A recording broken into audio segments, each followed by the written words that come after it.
Siapa kamu?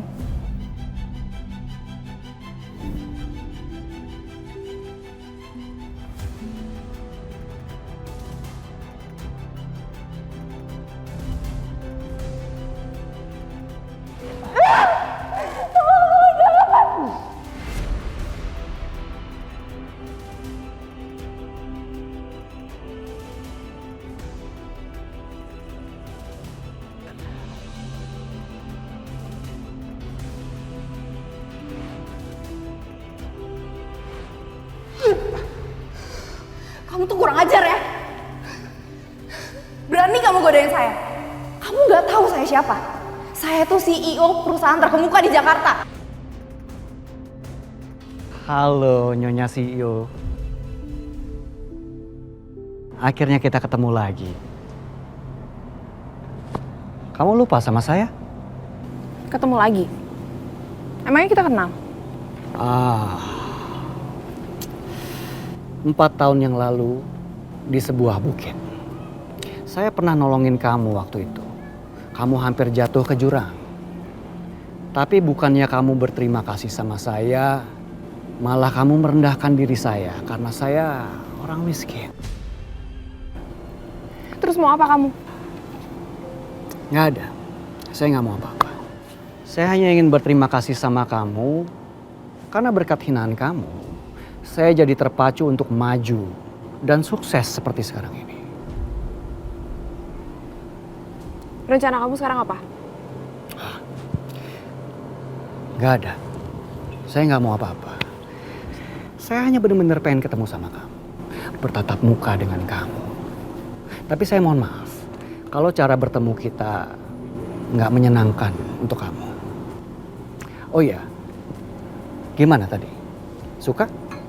Sama pelayanan spa dan perawatan dari kami? Itu hadiah kecil untuk kamu. Kamu serius? Kamu nggak ada niat macam-macam kan?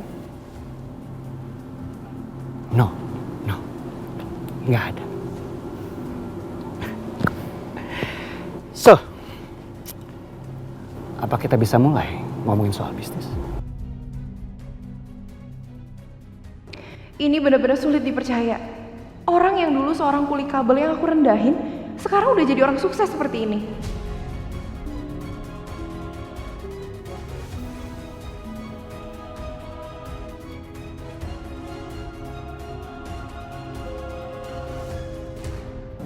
Kenapa?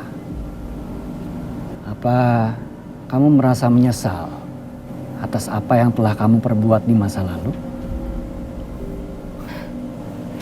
Saya tahu perusahaan kamu saat ini sedang pilot. Oleh karena itu saya undang kamu ke sini supaya perusahaan kamu bisa terbantu dan kamu mendapat keuntungan. Apa kamu bilang? Undang? Hei, kamu tuh nyulik aku ke sini.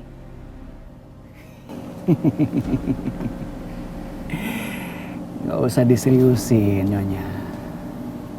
Gak usah diseriusin. Yang penting perlakuan saya ke kamu baik, ya kan? Lagian, saya juga ingin membantu perusahaan kamu supaya tidak bangkrut.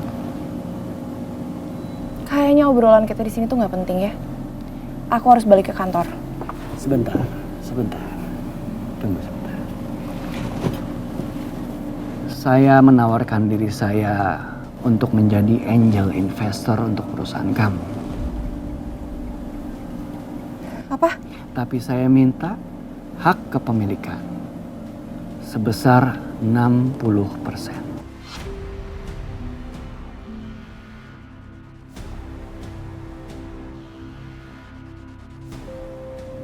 Jangan gila kamu ya. Papa aku tuh urus perusahaan itu susah payah. Jadi nggak mungkin aku kasih saham yang lebih besar ke orang yang nggak dikenal. Lagian aku nggak percaya kalau rumah ini, semua fasilitas ini punya kamu. Ini pasti punya majikan kamu kan? Kamu pakai, terus kamu pura-pura kaya supaya kamu bisa nyari perhatian aku. Iya kan? Aku nggak akan ketipu sama kamu. Sekali hidup miskin, selamanya akan miskin. Jadi jangan harap ya kamu bisa dapat perhatian dari aku. Yang ada aku jijik.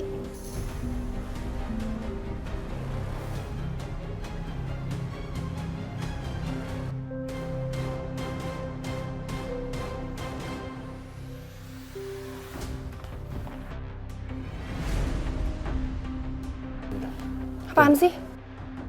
Saya antar kamu aja ya. Kamu nggak bawa mobil kan? Gak perlu.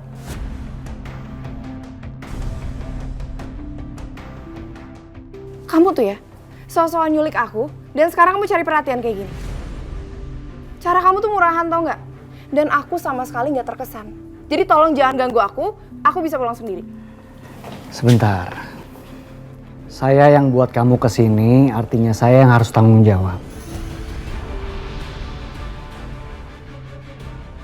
Aku udah bilang gak usah caper ya.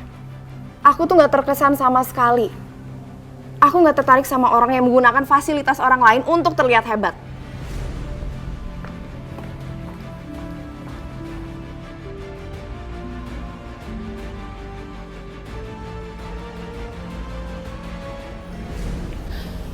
Aduh, mana gak ada taksi lagi dari tadi.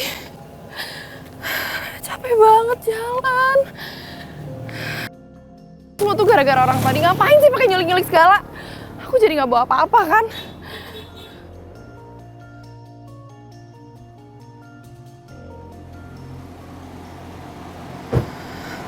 Saya antar kamu pulang aja ya. Nggak usah. Aku bisa pulang sendiri. Udah, kamu pulang sama saya aja, oke? Nggak usah. Ya.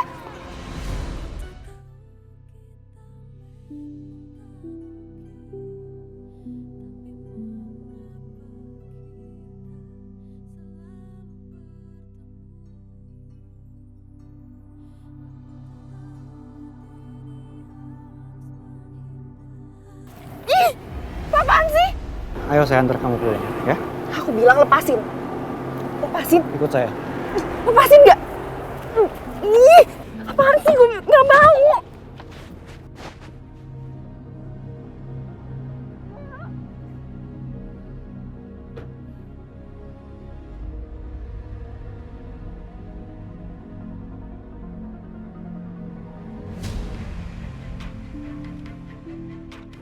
Saya udah bilang, saya akan antar kamu pulang. Tapi aku nggak sudi diantar pulang sama kamu.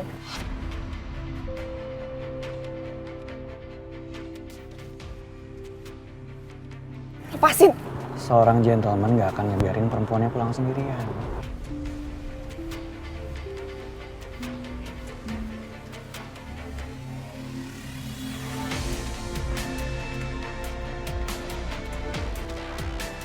Kamu mau ngapain? Biar aman.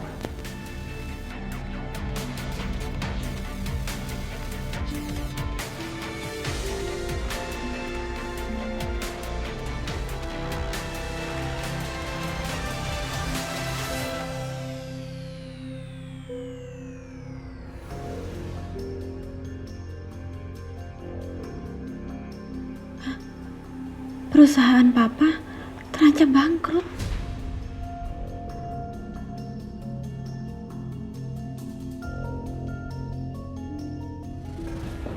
Selamat siang.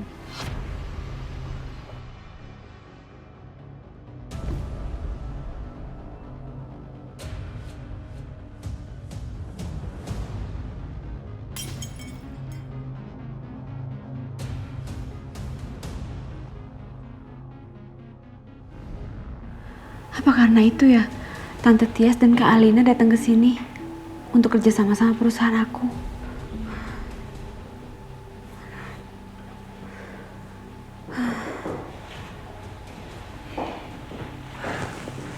Jora, Ya, kamu sibuk nggak? enggak sih. Tapi tadi aku lagi lihat berita. Aku lihat kalau perusahaannya Papa mau bangkrut.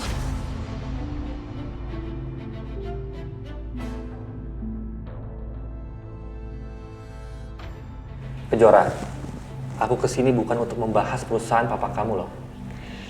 Ya justru itu Raka, aku minta sama kamu untuk tanda tanganin proposal yang kemarin dibawa sama Tante Tias dan Kak Alina untuk kamu setujuin. Aku nggak setuju.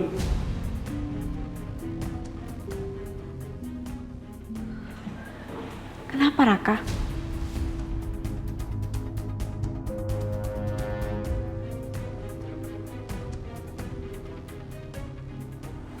Kenapa kamu diem? Tolong jawab aku.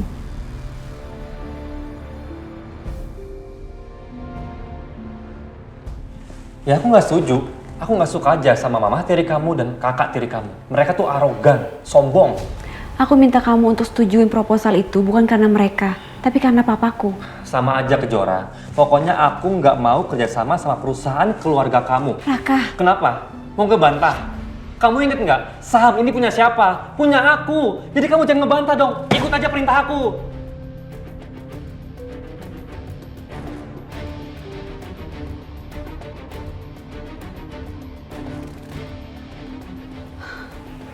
Raka kenapa sih? Kok jadi kayak gitu sikapnya sama aku?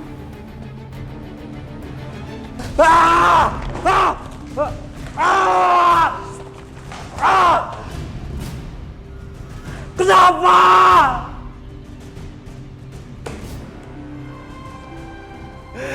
Kenapa harus saya Kejora?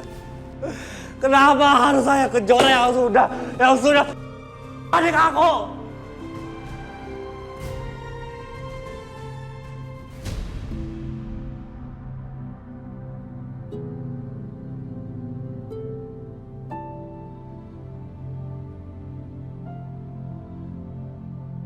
Jora, kamu kenapa? Bu, sikapnya Raka hari ini aneh banget ya, Bu. Dia tuh nggak mau kerjasama sama perusahaannya Papa. Tapi dia pakai ngungkit-ngungkit kalau dia itu pemodal utama di perusahaan kita. Nggak biasanya dia ngomong kayak gitu, Bu. Mungkin sebaiknya kamu nggak usah berpikiran buruk dulu deh. Enggak sih, Bu. Aku nggak berprasangka buruk. Tapi aneh aja gitu. Kayak aku juga tahu kok perusahaan ini pemodal utamanya itu Raka. Tapi dia nggak perlu ngungkit-ngungkit seperti itu. Dan dia juga ngomongnya tegas banget lagi tadi. Aku sampai bingung sendiri tadi pas dia ngomong kayak gitu. Jora, menurut ibu ya, kenapa Raka bersikap aneh yang kayak tadi kamu bilang? Karena mungkin Raka nggak mau kamu ingat lagi soal apa yang udah Adit, Alina, Tante Tias lakuin sama kamu. Dan kamu emang lupa ya? Raka tuh udah tahu semua tentang mereka dan bagaimana mereka sangat berperan di perusahaan papa kamu.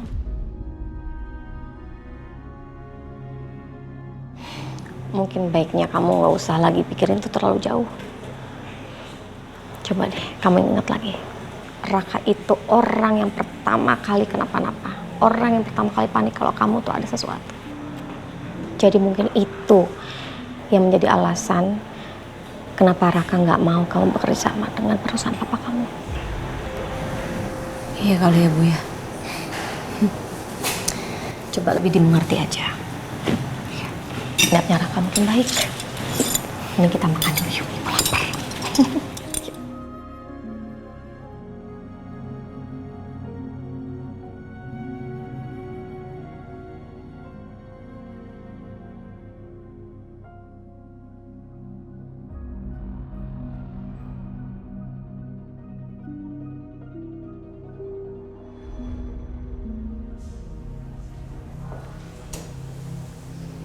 Kenapa kamu kok melamun? Ada apa? Peristiwa-peristiwa belakangan ini itu selalu mengganggu pikiranku. Maksud papa apa sih? Dulu, kamu ingat nggak? Yang mana sih? Kita pernah jalan kan dulu, pakai mobil, buru-buru, mobil lama kita. Terus tiba-tiba ada anak laki-laki nyebrang jalan mendadak. Aku nggak sempat ngerem, tertabrak. Aku nggak tahu nasibnya. Apakah dia hidup atau dia sudah meninggal saat itu. Tapi ketika aku mau bertanggung jawab, kamu malah maksa aku untuk langsung naik mobil dan pergi dari sana.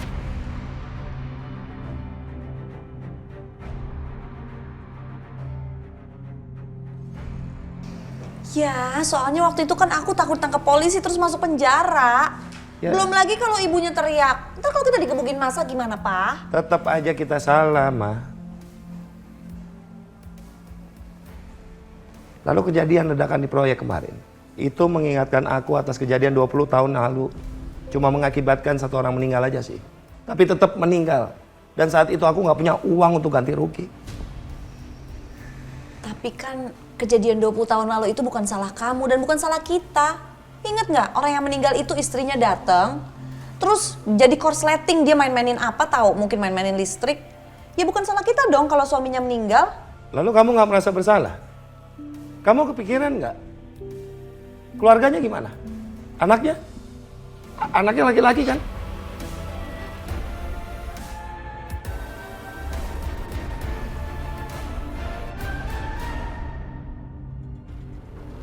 Apa yang terjadi sama perusahaan kamu? Kenapa proyek kamu bisa kebakaran? Cuman kecelakaan aja. Korsleting.